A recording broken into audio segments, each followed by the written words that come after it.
Hey everybody, so I am working on this Eleusinian mystery themed painting. And so I've got Persephone and Demeter back there, and I've just been working on all of these crazy clouds for the last couple days. But I wanted to do a video about how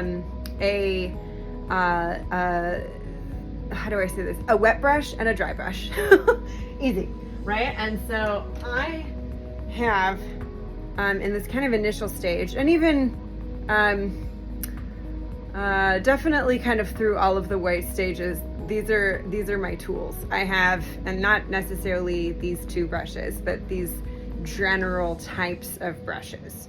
So I've got I have Mr. Sam in my lap. Parrot. Okay, so I've got this, just real general. Which size is this? This is a size 1. This is a great getting started brush.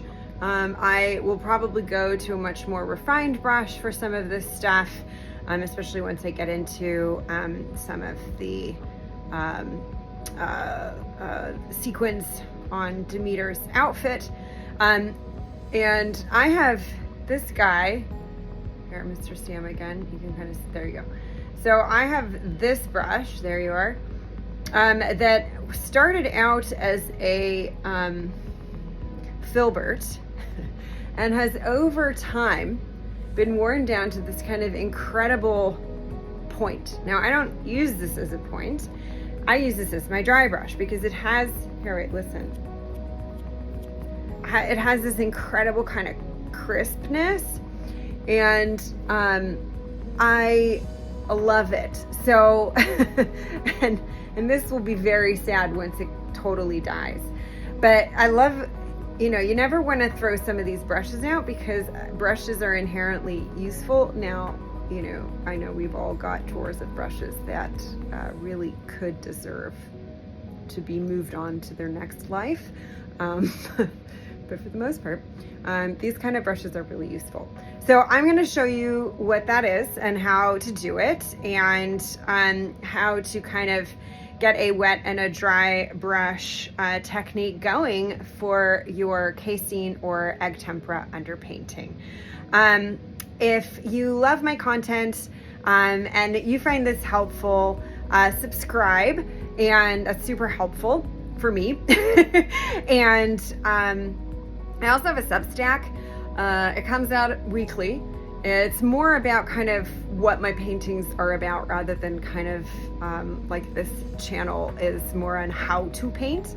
But if you like what I'm doing and you like my paintings and you want to kind of find out what on earth I'm talking about, then subscribe for that. It's free.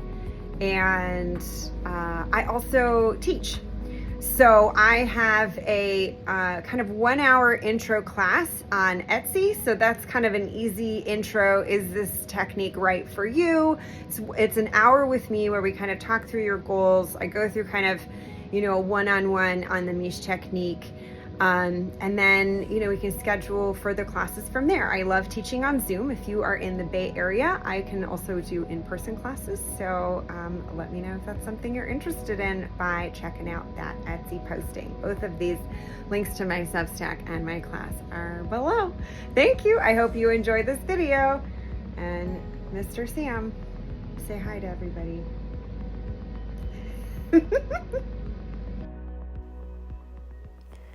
So I always like to start out when I'm just starting out with one of the biggest highlights. You've got most of the paint on your brush, and so you're going to make the brightest white mark, right? So it's always good to kind of focus that on the biggest highlight you've got on your image. So I've got my reference right next to me. It's actually right next to what I'm painting. So I really am just looking back and forth, and I'm able to, get a really good sense of how to, how to paint what I'm looking at, right? Because it's right there. That's a great way to do it. So I start with one of the biggest highlights. The light is coming from above, almost in a spotlight sort of way. And so what I did there, of course, when you dip in the paint, you've got the wet brush, right? And then now, as you can see, I have that dry brush. And so I'm going to kind of fuzz in that the sides a bit. So I'm going to try and keep as much of that kind of big highlight unfuzzed. And then just, paint in the rest of that kind of the area, the surface area, with some of that beautiful, very pale white that happens from using that fuzzy brush or the dry brush. Because it is a fuzzy brush. Like you saw what that thing looked like. That is a fuzzy brush. So fuzzy brushes are perfect as dry brushes. You want them to be, really, they want to both take up a lot of paint and be very kind of absorbent at the same time. And so here I am just kind of putting a little bit of that texture of the skin in. And I wanted to show you kind of like, this is what I mix on. Like that's casein and there's the water. You can kind of see what the consistency is of what I'm using for my wet brush there. And so this is, again, I'm putting that brush right on the canvas and I'm getting kind of the most out of it. I haven't re-dipped there. It's the first time I'm kind of, I've run out of enough white and I want to still have it be wet enough where when I go in with the dry brush, there's enough to fuzz and enough to kind of spread out. So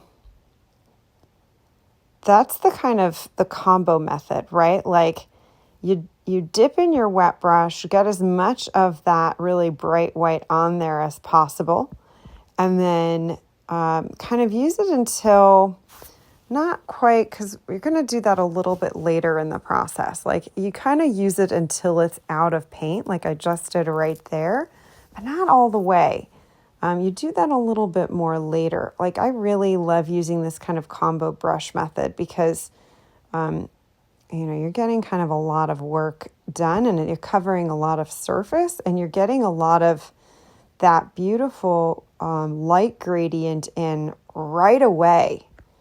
Kind of took me a while of doing this technique to get here or to kind of, not even to get here, but just playing with this technique over many years to kind of realize that this is in fact the superior way of doing it for me anyway. And, as you can see, I've sped this part up just double, not even that much. But within a very short amount of time, this is really filling in very beautifully. And it's really reading the lights, the midtones, and the shadows right away, So you're not having to do a lot of extra work. And this is all, because this is the base layer, you're just building on top of the success you have achieved here. And so...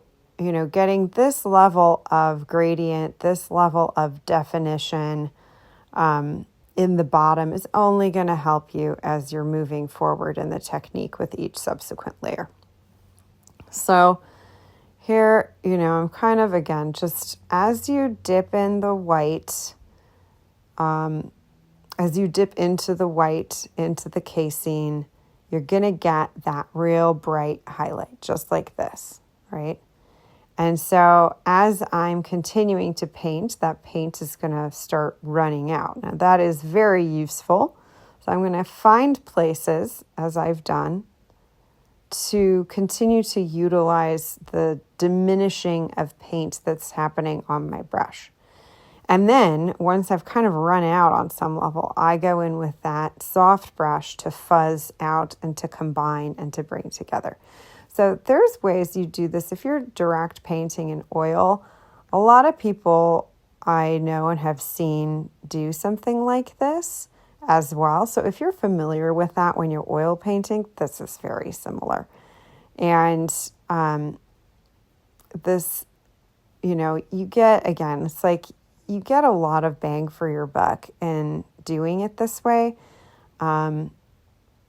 It's very smooth. It's really, it reads really easy, and you're just building yourself up for success. So you can see as I kind of finish up this video as part of the neck, how, you can actually start building in that skin texture even at this level, even with the fuzz brush, as you are building up layer after layer after layer. And as you can see, I apply this to the entire underpainting, and it turns out rather nice, doesn't it? So I hope you enjoyed this. Like, subscribe, and share. Thank you so much.